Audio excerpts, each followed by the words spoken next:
E hoje à noite quero lhes falar ou tentar falar sobre o segredo da solidão. Porque há muita gente solitária, gente vivendo na solidão. Gente só, gente sofrendo sozinha. Eu queria falar sobre isso hoje à noite, bem a propósito de estarmos ao redor da mesa e da ceia do Senhor, cuja expressão é expressão de comunhão. É na mesa do Senhor que somos companheiros. Nós partimos o mesmo pão. Participamos do mesmo pão. Então escolhi e trago no coração essa porção da palavra de Deus, da carta de Paulo aos Coríntios, o capítulo 11, 1 aos Coríntios 11, que começo a ler no verso 17. Palavras de Paulo apóstolo. Nisto que lhes vou dizer, não os elogio, pois as reuniões de vocês mais fazem mal do que bem. Em primeiro lugar, ouço que quando vocês se reúnem como igreja, há divisões entre vocês e até certo ponto eu creio, pois é necessário que haja divergências entre vocês para que sejam conhecidos quais dentre vocês são aprovados. As divergências revelam quem é quem. Quando vocês se reúnem, não é para comer a ceia do Senhor, porque cada um come sua própria ceia, sem esperar pelos outros. Assim, enquanto um fica com fome, outro se embriaga. Será que vocês não têm casa onde comer e beber? Ou desprezam a igreja de Deus e humilham os que nada têm? Que lhes direi? Eu os elogiarei por isso? Certamente que não. Pois recebi do Senhor o que também lhes entreguei, que o Senhor Jesus, na noite em que foi traído, tomou o pão, e tendo dado graças, partiu-o e disse: isto é o meu corpo, que é dado em favor de vocês, façam isto em memória de mim. Da mesma forma, depois da ceia, ele tomou o cálice e disse: este cálice é a nova aliança no meu sangue. Façam isso sempre que o beberem em memória de mim. Porque sempre que comerem deste pão e beberem deste cálice, vocês anunciam a morte do Senhor até que ele venha.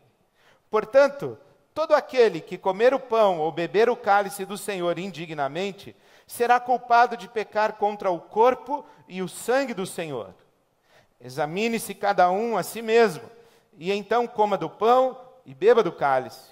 Pois quem come e bebe sem discernir o corpo do Senhor, come e bebe para a sua própria condenação. Por isso há entre vocês muitos fracos e doentes, e vários já dormiram, isto é, vários já morreram. Mas se nós tivéssemos o cuidado de examinar a nós mesmos, não receberíamos juízo. Quando, porém, somos julgados pelo Senhor, estamos sendo disciplinados para que não sejamos condenados com o mundo. Portanto, meus irmãos, quando vocês se reunirem para comer, esperem uns pelos outros. Se alguém estiver com fome, coma em casa, para que quando vocês se reunirem, isso não resulte em condenação. Que o Senhor nos dê a sua palavra, que o Espírito Santo de Deus nos conduza, nos guie a sua verdade e a sua vontade, para a glória de Deus. Amém. Este fenômeno que o apóstolo Paulo critica, condena, ou em suas palavras, se recusa a elogiar, acontece na igreja de Corinto há quase 2000 anos, mas na verdade acontece desde Adão e Eva, vem acontecendo ao longo do tempo, da história, em tudo que é lugar, acontece também em São Paulo, hoje, exatamente hoje em São Paulo está acontecendo esse fenômeno. Acontece esse fenômeno de pessoas partilharem um espaço físico, e não obstante o fato de estarem rodeadas de outras tantas pessoas, estão na mais profunda solidão. Pessoas que estão sozinhas no meio da multidão. Pessoas que estão sozinhas numa sala de espetáculos, pessoas que estão sozinhas num vagão do metrô, pessoas que estão sozinhas num auditório para uma cerimônia religiosa, pessoas que estão sozinhas mesmo estando à mesa com a família, pessoas que estão repartindo a mesma cama, mas estão sozinhas, tendo alguém que dorme ao seu lado toda noite. Mas mesmo assim elas estão sozinhas. Esse fenômeno é o fenômeno que o apóstolo Paulo critica, condena e nos exorta a evitar. Não precisa ser assim. Porque o que acontecia nessa igreja de Corinto, diz o apóstolo Paulo, que quando vocês se reúnem, não é para comer a ceia do Senhor, porque cada um come a sua própria ceia. Cada um come a sua própria ceia, sem esperar pelos outros. Estão no mesmo espaço físico, estão no mesmo ambiente, mas cada um sozinho. Estão à mesa, mas não estão ceando juntos, estão cada um comendo a sua própria ceia. Bem característico, não é, da nossa sociedade, quando você observa numa mesa de restaurante, 4 pessoas na mesma mesa, cada uma com o seu celular. 4 pessoas, cada uma dentro do seu próprio mundo. 4 pessoas sozinhas, embora estejam juntas. Porque, embora estando juntas, cada uma come a sua própria ceia. E não espera pelos outros, o que não é apenas uma má compreensão do Evangelho, mas é inclusive uma falta de polidez, é uma questão de educação. Quando nós estamos à mesa com outras pessoas, espera-se que todos estejam servidos, e depois, quando todos estão servidos, um diz ao outro, bom apetite. Ou depois que todos estão servidos, celebra-se um brinde. Ou depois que todos estão servidos, fazemos juntos uma oração de gratidão a Deus pelo pão que está à mesa. E então, depois de tudo isso, juntos, iniciamos a refeição. Não é que cada um come a sua própria ceia, e quem chega primeiro come primeiro, quem é servido primeiro come primeiro. Nós não estamos, por exemplo, quando você... Imagina, você vai almoçar com seus amigos, e vai num buffet, vai num self-service, e quando você é um dos últimos a se servir, você chega à mesa, já almoçaram.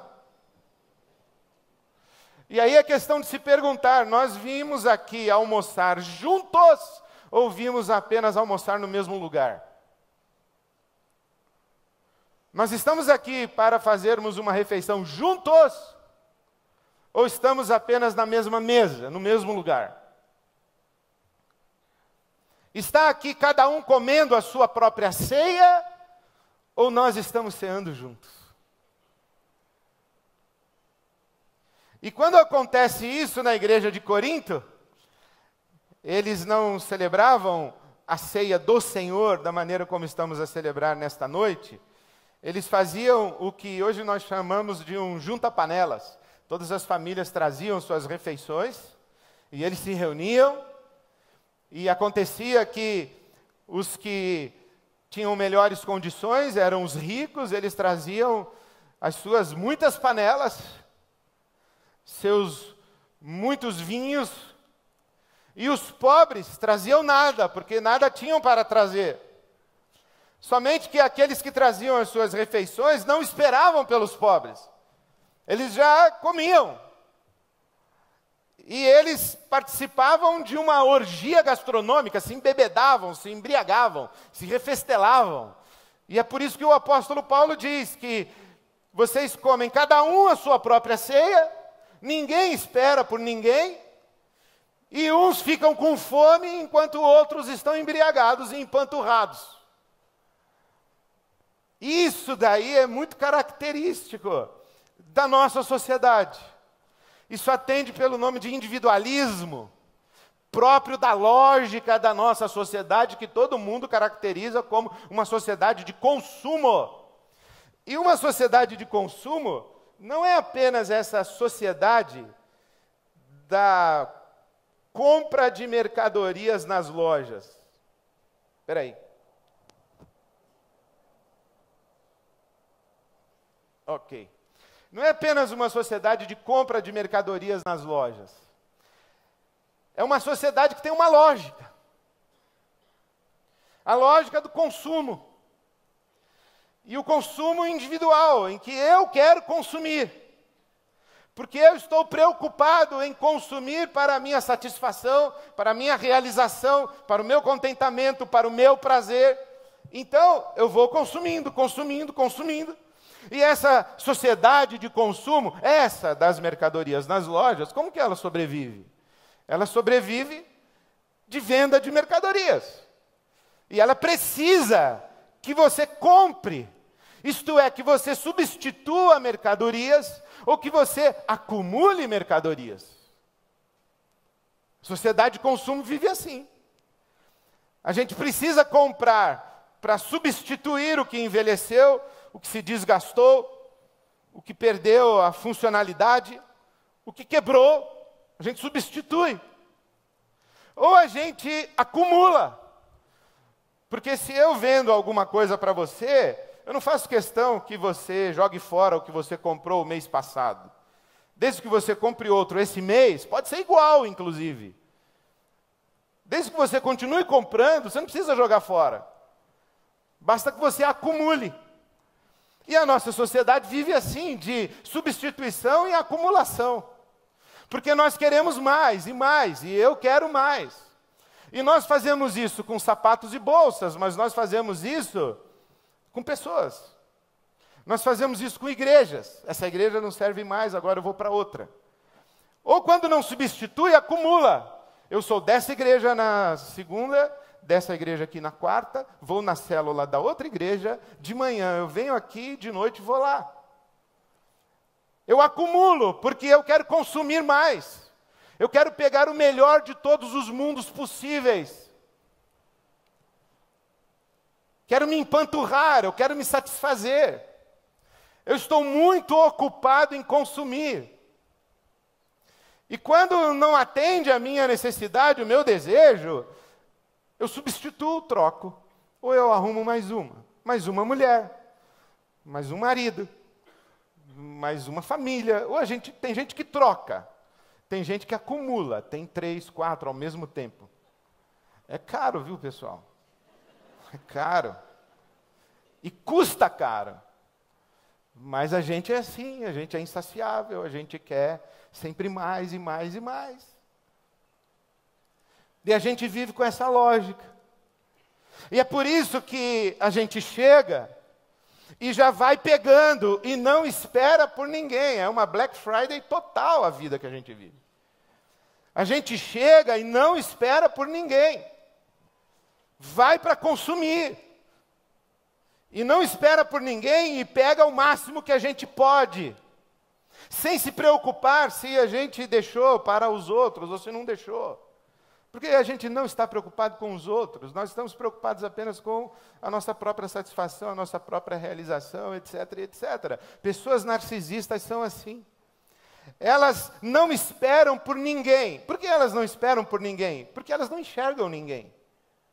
Elas só enxergam elas mesmas. Não existe mais ninguém. Só existe eu. E eu não preciso esperar por ninguém. Por quê? Porque não existe mais ninguém. Então eu vou pegar aquilo que me serve, aquilo que me apraz, aquilo que os meus olhos desejam, aquilo que eu posso pagar. E se eu posso pegar tudo e pegar muito, eu vou pegar. E eu não me importo se tem faltando para alguns, desde que tenha muito para mim. Agora, não é só que eu sou narcisista e acho que não tem mais ninguém. Tem uma outra forma de narcisismo e orgulho. É eu achar que tem sim outras pessoas, mas elas não são tão importantes quanto eu. Elas não são tão especiais quanto eu. Elas não são tão lúcidas, elas não são tão equilibradas, elas não têm uma opinião tão adequada quanto a minha. Eu olho todo mundo de cima para baixo. Todo mundo é menor do que eu. Eu não espero em fila. Aliás, eu não espero. Eu quero tudo de imediato. Não importa o que você esteja fazendo, você tem que parar para me atender a hora que eu solicitar você, porque eu sou a pessoa mais extraordinária que você conhece. E não é só que eu não enxergo mais ninguém, ou enxergo todo mundo de cima para baixo. Eu não suporto conviver com pessoas que não são do meu nível. O narcisista, ele é assim. Aliás, ninguém tem o nível dele. Ninguém tem o nível dela. Ela é tão extraordinária aos seus próprios olhos, essa pessoa, que ela não enxerga ninguém. Quando enxerga, enxerga de cima. E ao enxergar, não dá importância, não dá valor e não suporta conviver com. É por isso que ela chega. Primeiro, não espera por ninguém, se serve e vai embora, sem se preocupar se alguém ficou sem ser servido. Isso é Corinto. Isso é São Paulo. Isso é individualismo. Isso é narcisismo. E agora me permitam citar o versículo do Caetano Veloso. O narciso acha feio o que não é espelho. Por que o narciso acha feio o que não é espelho? Porque ele ama nos outros a beleza dele mesmo. Quando ele olha para alguém, ele precisa ver nesse alguém as virtudes que ele, narcisista, acredita que tem. Ele se identifica com a beleza, com as virtudes. Ele se identifica com o nível dos outros. Que beleza, que virtude e que nível? O dele. Quando o narciso vê alguém que é belo, ele não está vendo um outro que é belo. Ele está vendo a si mesmo no outro. A beleza do outro é a dele. O nível aceitável do outro é o nível dele. Os outros são para ele meros espelhos daquilo que ele vê em si mesmo. E aí você pensa que o narcisista tem muitos amigos, está rodeado, mas ele está rodeado de iguais. Ele está rodeado de projeções dele mesmo. Essa mulher vaidosa, orgulhosa, narcisista, está rodeada de amigas, mas não são amigas. São expressões dela mesma. Porque ela não consegue conviver com ninguém que seja diferente dela. Porque se ela é perfeita e alguém é diferente dela, é menor do que ela. É imperfeita. E narcisistas não convivem com imperfeitos. Você pensa que o narcisista, o orgulhoso, o vaidoso, tem muitos amigos? Não tem não, ele é um solitário. Porque ele convive com ele mesmo o tempo todo. Ele ama a si mesmo, pensando que está amando alguém, mas ele só ama a si mesmo. Agora, o grande problema de uma pessoa orgulhosa, autorreferente, vaidosa, narcisista, o grande problema dessa pessoa é que assim como ela ama no outro aquilo de bom que ela pensa que tem, também ela odeia no outro aquilo que de ruim ela tem, mas não tem coragem de admitir que tem. O narcisista odeia no outro aquilo que ele odeia em si mesmo. Mas ele é perfeito, ele não tem nada odiável. Ele condena no outro o defeito que ele tem, mas ele não admite que tem. Ele vê a feiura do outro, mas é a feiura dele que ele está vendo. Por quê? Porque ele não enxerga nada além dele mesmo. Mas ele não pode admitir que ele é feio, que ele não tem virtude, que ele tem defeito, que ele é incoerente, que ele é falho, que ele tem pecado. Então o que ele faz? Ele joga para o outro. E condena o outro. Esse é o narcisismo. Qual é o grande problema que nós enfrentamos aqui? É que ao redor dessa mesa só tem gente imperfeita. Só tem gente imperfeita. Essa mesa é para pessoas que olham para a cruz do Calvário e discernem, enxergam, conseguem perceber que na cruz do Calvário está um cordeiro inocente. O Cordeiro de Deus que tira o pecado do mundo. O corpo de Cristo que está lá pendurado, ensanguentado na cruz do Calvário, está lá por minha causa, por causa do meu pecado. E aí eu tenho que admitir que eu não sou perfeito. Porque se eu fosse perfeito, Jesus não precisaria ter morrido por mim lá.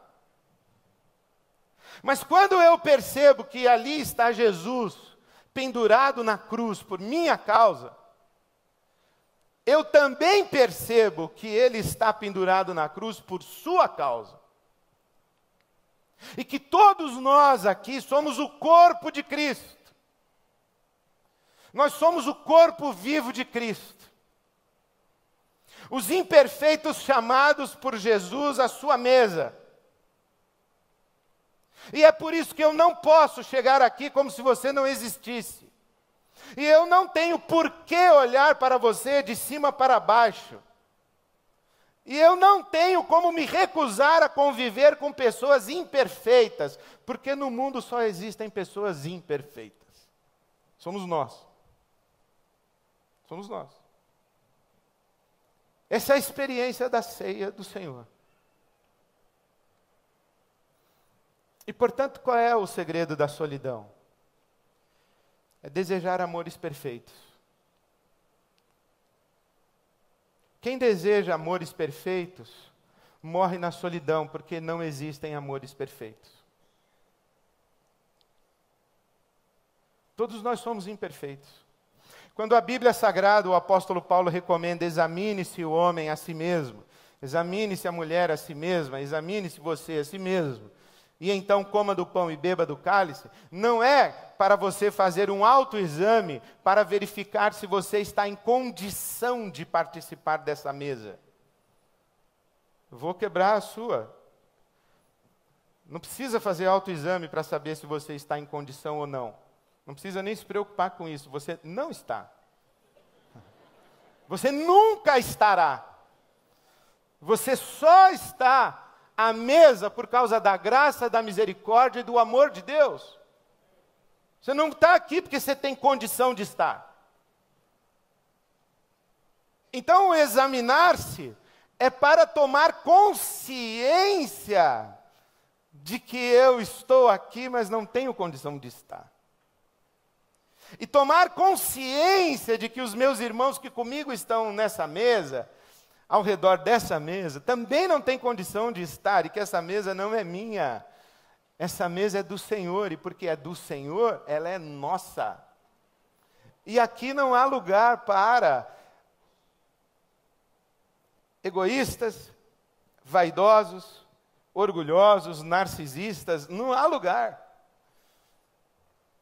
Porque essa figura egoísta, narcisista, orgulhosa, vaidosa, é Lúcifer.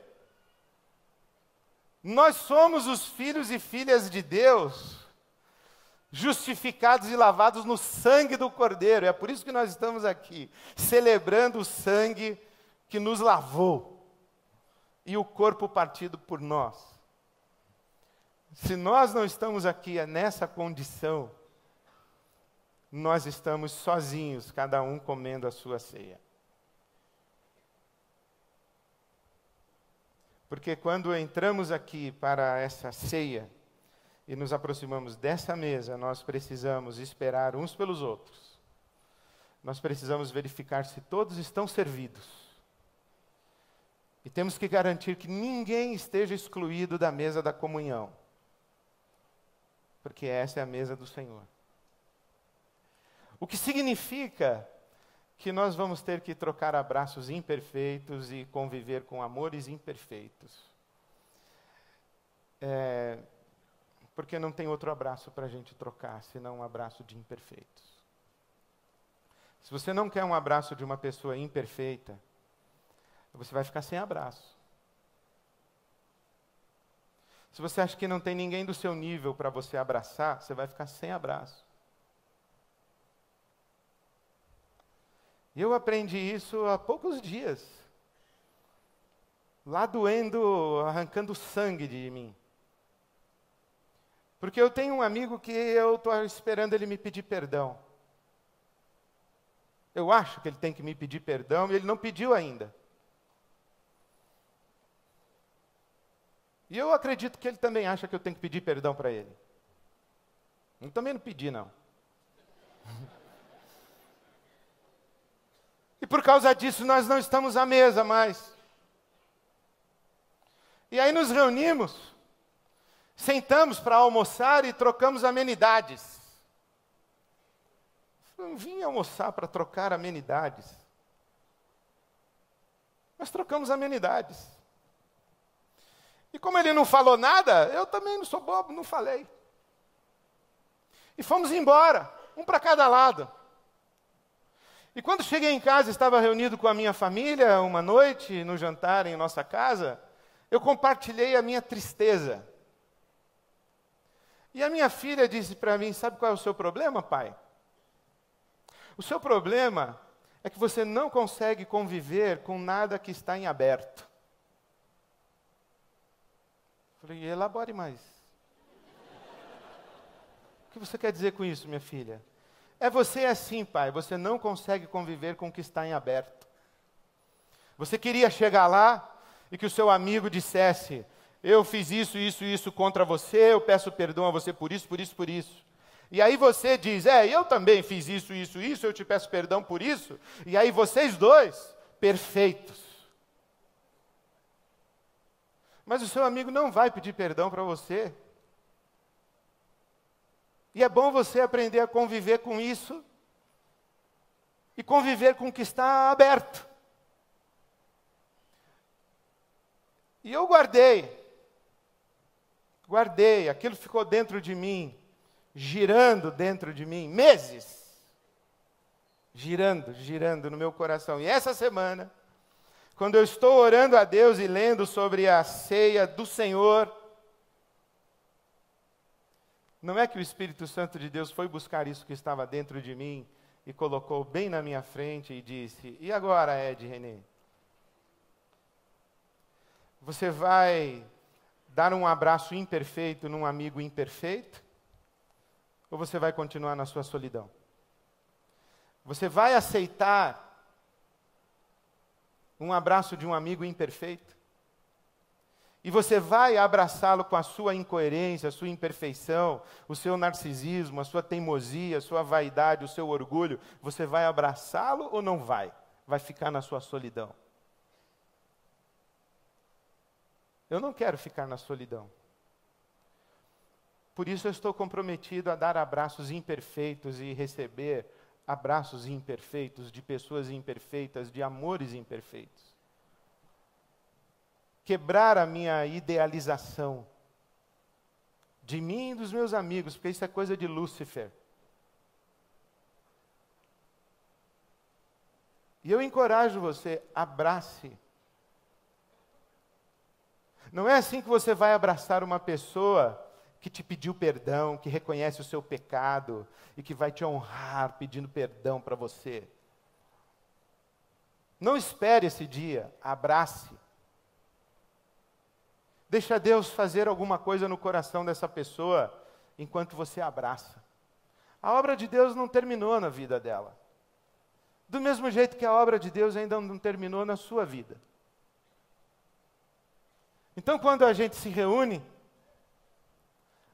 a gente é tudo gente imperfeita, amando de maneira imperfeita, pessoas imperfeitas e vivendo amores imperfeitos. Porque o amor perfeito é o amor de Deus. E a gente corre desesperadamente atrás do amor de Deus, mas a maneira como Deus escolheu nos abraçar foi através dos amores imperfeitos, os nossos amores. Aquele que diz que ama a Deus, a quem não vê, mas não ama o irmão, a quem vê, é mentiroso. Deus escolheu isso para o nosso bem. Ele escolheu nos usar, imperfeitos como somos, para abraçar e amar de maneira imperfeita as pessoas, na esperança de que no abraço, como disse Paulo aos Romanos capítulo 5, o Espírito Santo derrama o amor de Deus no nosso coração. Então, quando nós nos abraçamos de maneira imperfeita, nós esperamos esse milagre, que o amor perfeito de Deus nos visite, nos cure, nos reaproxime, nos reconcilie, nos perdoe, nos transforme, mas é num abraço imperfeito. Não espere a perfeição para abraçar. Abrace, porque é ou isso, ou a solidão. Abrace. Vá procurar as pessoas que você está esperando que venham procurar você para abraçar você e diga para elas: eu vim aqui te dar um abraço. Porque eu fiquei longe do seu abraço porque eu apontava o dedo para as suas imperfeições. Mas enquanto eu apontava o dedo para as suas imperfeições, eu enxerguei as minhas. E enxerguei que se eu ficar esperando ser perfeito para te abraçar, eu não vou te abraçar nunca. E se eu esperar você ficar perfeito para me abraçar, eu não vou receber o seu abraço. Só no céu. E eu não quero esperar até o céu, porque a mesa está posta hoje. Então eu encorajo você eu encorajo você a participar da ceia do Senhor e não da sua ceia. Vamos nos aproximar, os irmãos que vão servir, por favor, cheguem e vamos participar da ceia do Senhor.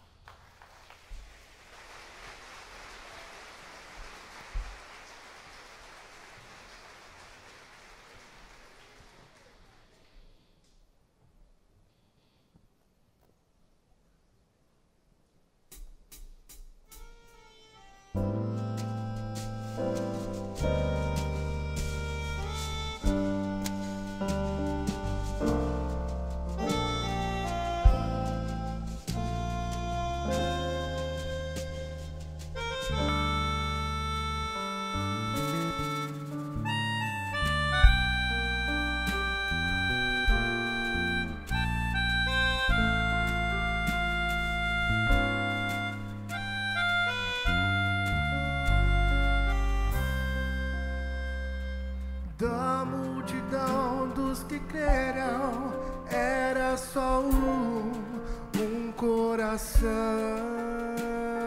e alma, uma somente, uma semente. Somente uma esperança brotando dentro da gente. Nosso era o pão cada dia, nosso era o vinho, santa folia, do que se parte, reparte da própria vida. Galho ligado à parreira, vivem como verdadeira.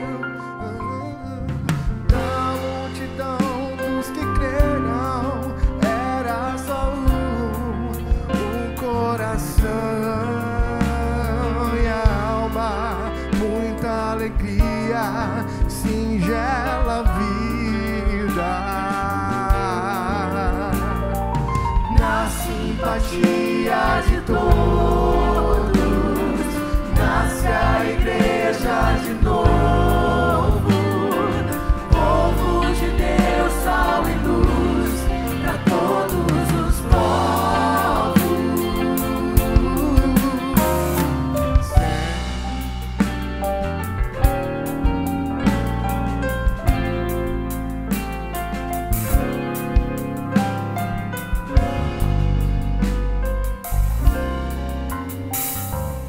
A multidão dos que crerão era só o coração e alma, uma somente, uma semente, somente uma esperança brotando dentro da gente. Nosso era o pão cada dia, nosso era o vinho, santa harmonia. O que se parte, reparte a própria vida. Galho ligado à barreira, vida em comum verdadeira.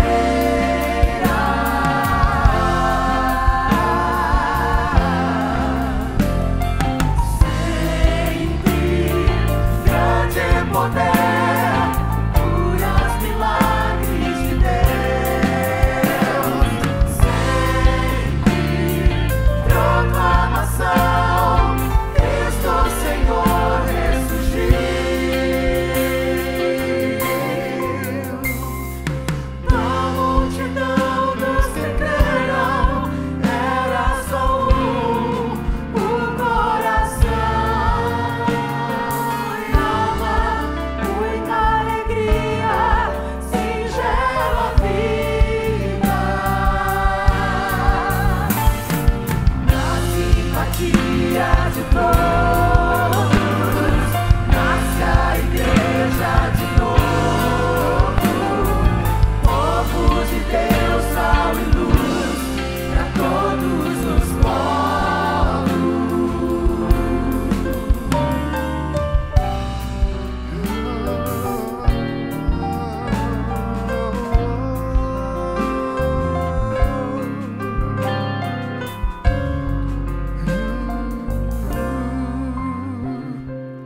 da multidão dos que crerão era só o coração.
Muito obrigado, Senhor.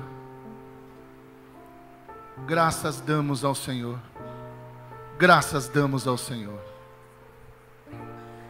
Glórias ao Pai, glórias ao Filho, glórias ao Espírito Santo de Deus. Bendito Cordeiro, Cordeiro de Deus que tira o pecado do mundo. Louvado seja o nome do Senhor. Senhor, ajuda-nos, ó Deus, a discernir esse momento. Obrigado pela palavra do Senhor que veio e tocou profundamente os nossos corações. Convence-nos, Senhor, Convence-nos, Senhor. É verdade, Senhor, somos pessoas imperfeitas, em um mundo imperfeito, com relacionamentos imperfeitos. E clamamos para que a gente vá aprendendo com o Senhor dia a dia, suplicando por misericórdia dia a dia, até aquele momento quando seremos pessoas perfeitas, no mundo perfeito, com relacionamentos perfeitos. Mas enquanto estamos aqui, enche-nos do Espírito do Senhor, enche-nos do amor do Senhor, e que de forma maravilhosa o convencimento do Espírito nos leve a discernimento do corpo do Senhor, que é a igreja do Senhor. Ao Senhor oferecemos o nosso coração e as nossas vidas, e o nosso profundo desejo de agradar ao Senhor, desejo que o Senhor coloca dentro de nós. Por isso, pão da vida, pão bendito, pão do céu, esse pão é Jesus, nosso Senhor, corpo de Cristo, corpo de Cristo. Glória a Jesus. Juntos, meus irmãos, vamos comer.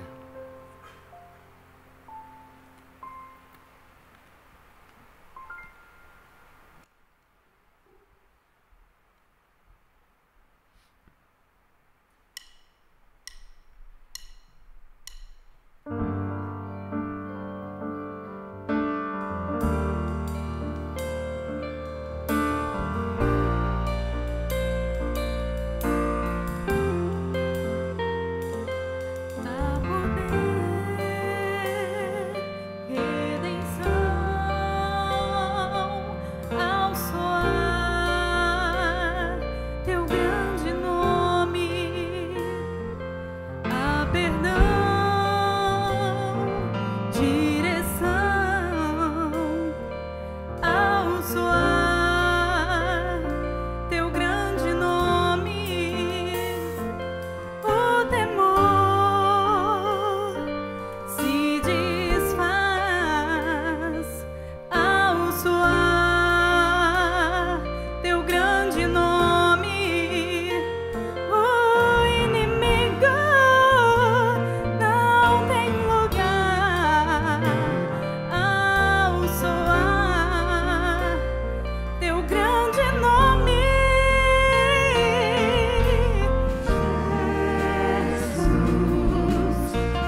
em parte conhecemos.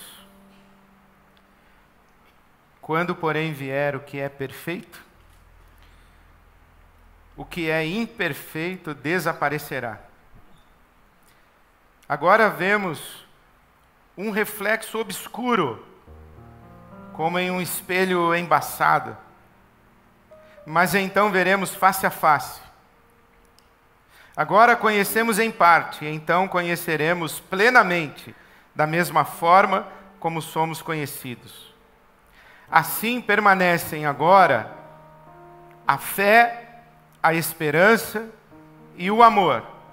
O maior deles é o amor. Nós aguardamos o perfeito, e o perfeito há de voltar, e vai nos fazer a todos perfeitos. Enquanto não somos perfeitos, nos apeguemos à nossa fé, nos agarremos à nossa esperança e vivamos em amor. Que venha o perfeito. Maranata, ora vem, Senhor Jesus. Vamos repetir juntos? Maranata, ora vem, Senhor Jesus. Amém. Bebamos juntos.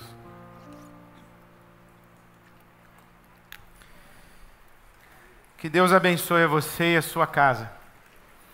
E que o amor perfeito de Deus se derrame sobre a sua vida, sobre todos os seus. Amém.